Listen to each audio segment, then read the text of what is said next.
I get it. You're on the fence. Why would you want to rent a house when you can buy a house? And at the same time, why would you want to buy a house and be so responsible? You're listening to the Modern Kings podcast, your source of life-changing information for upgrading your lifestyle and unlocking your keys to success. Welcome to Modern Kings. What's going on, everybody? If you're new here, I'm King Prime. I can be found at iamkingprime.com. Here at Modern Kings, we have one mission. That's to help you make money, help you to look good, and to help you to be fit. Today, we're diving into helping you to make a good financial decision, which can be what some people consider the biggest investment of your life, which is kind of sad if you ask me. A house. Whether you get one, whether you don't. Do I buy a house? Do I rent a house? I've had a few homes in my lifetime, and I can share my experience about them being consuming, about them being costly, about them being rewarding, about them being satisfying. So I want to paint the vision, give you a little bit of the lay of the land, and put some facts in front of you and to help you to make the most important decision as you go on this journey for yourself. It took me a while to gain this information, and I personally have been highly critical of people for renting for a super long time. Why would you want to rent when you can be gaining equity? You're not getting any tax benefits. This is what I said to people. Now, I feel totally different. I have a widened perspective, and that's what I'm here to share. Now, the first thing that you want to do is break down the pros and cons of home ownership versus renting. Let's get into home ownership first. Here are the pros. As you pay off your mortgage, you build equity, which means your money is going somewhere every month when you make that payment. This can be and is considered a long-term investment. You also have stability. With a fixed mortgage rate, you're paying your same amount monthly. You're not subject to rent increases at the landlord's discretion. You can customize this place, man. If you want to add a different room on, if you want to widen your driveway, if you want to paint every room pink, you have the choice and the option to do that. It's nothing worse than being in a home and you want to modify your property, but you have to either get permission and be denied, or you are not allowed to make those modifications at all. That is being enslaved, in my opinion. It's just not a way to live. With home ownership, you also have tax benefits. Homeowners typically qualify for property tax write-offs. They qualify for mortgage interest write-offs during tax season. And the other thing is you've got appreciation with this property. All property appreciates over time. I just saw a meme the other day and it related to real estate prices. It said something like, 2019, I'm going to wait until prices come down. 2020, I'm going to wait until prices come down. 2021, I'm going to wait until prices come down. 2022, I'm going to wait until prices come down. At some point, you've got to pick up on the pattern. Real estate rises over time. So the price will rarely come down, maybe during the recession or something like that. So if you're one of those people that are waiting for prices to come down, you're missing out. Also, just because you own a home or you buy a home, the property value is gonna rise based on the demand.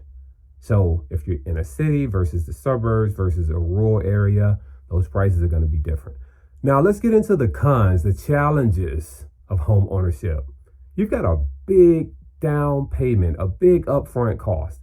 In order for you to get a home, unless you have something like a VA loan, or if you're a first-time home buyer and there's some special program or a special incentive, you're gonna come up with 15, 20, 30% of the overall cost of the house as a down payment.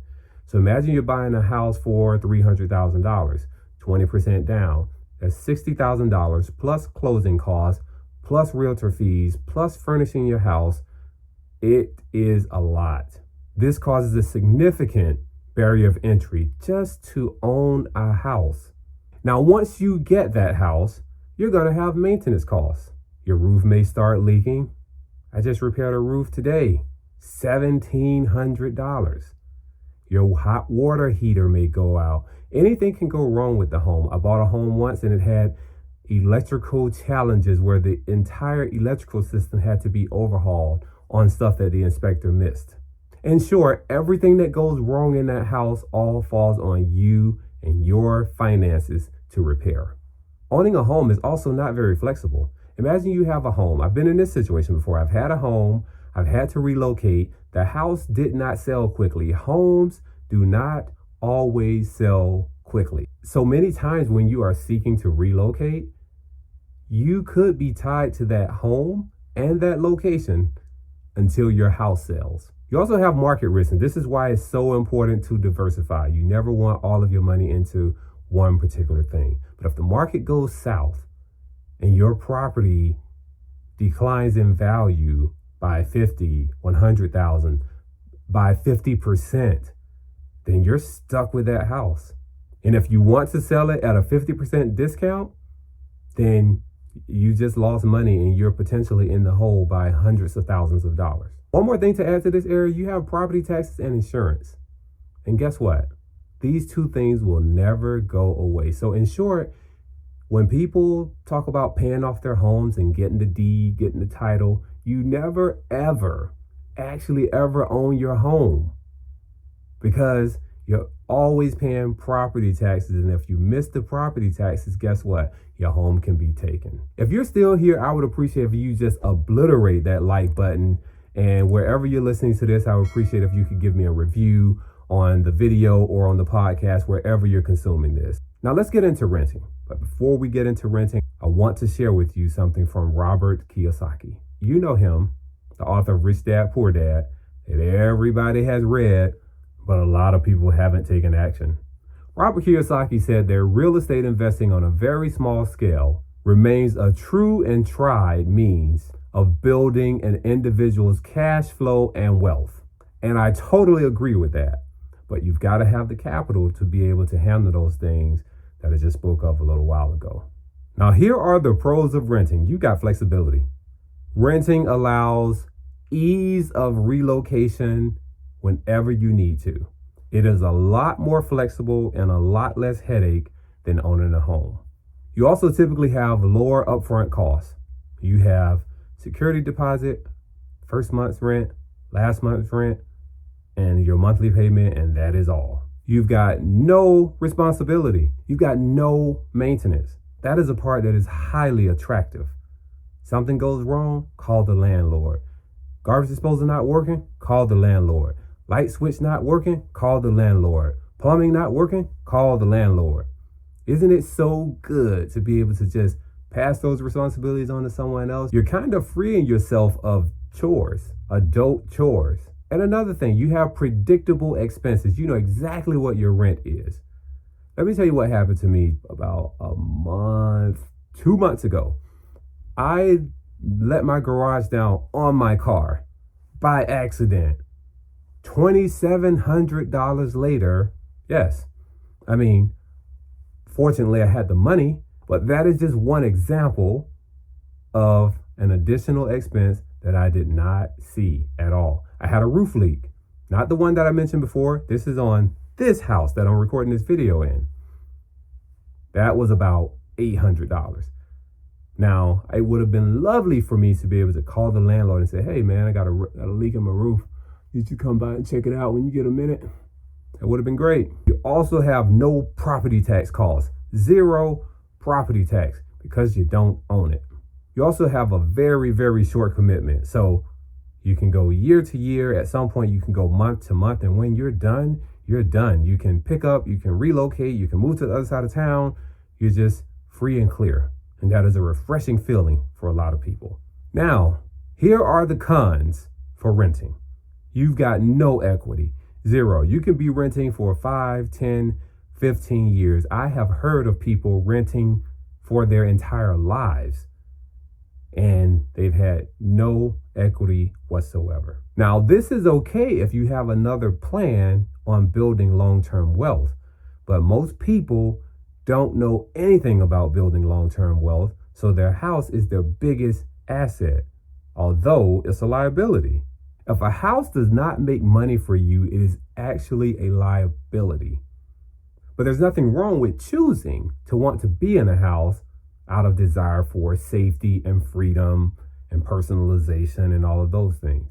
Another con of renting, Rent increases. The landlord can raise the rent and increase it whenever they want to, and sometimes by however much they want to. Point of transparency here.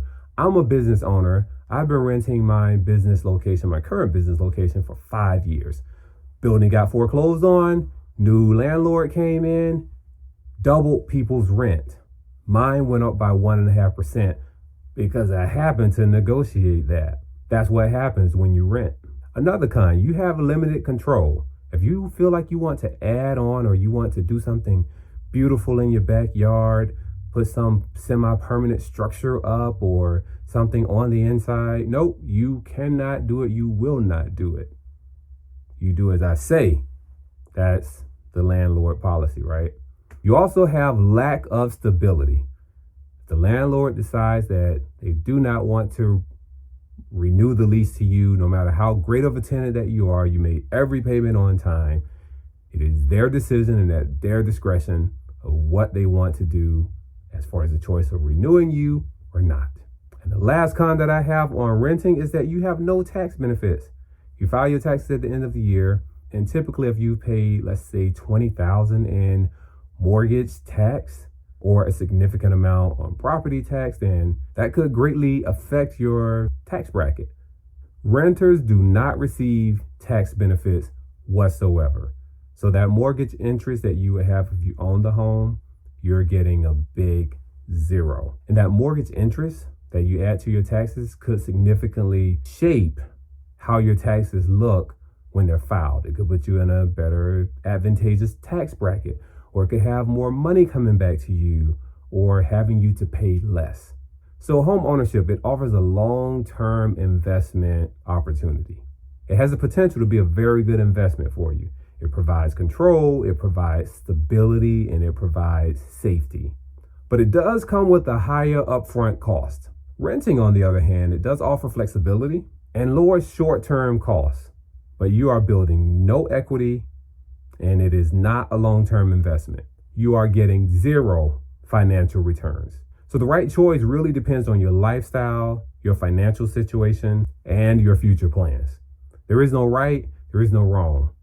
Look at your life, look at where you're going, look at the things that affect your quality of life, and go for that thing. Either way, you're not wrong, and you deserve to have whatever you want.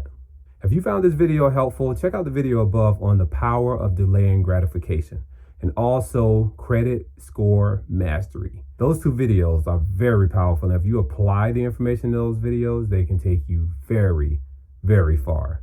Subscribe if you're not already subscribed, and I will see you in the next video. Until then, look your best, do your best, and be your best.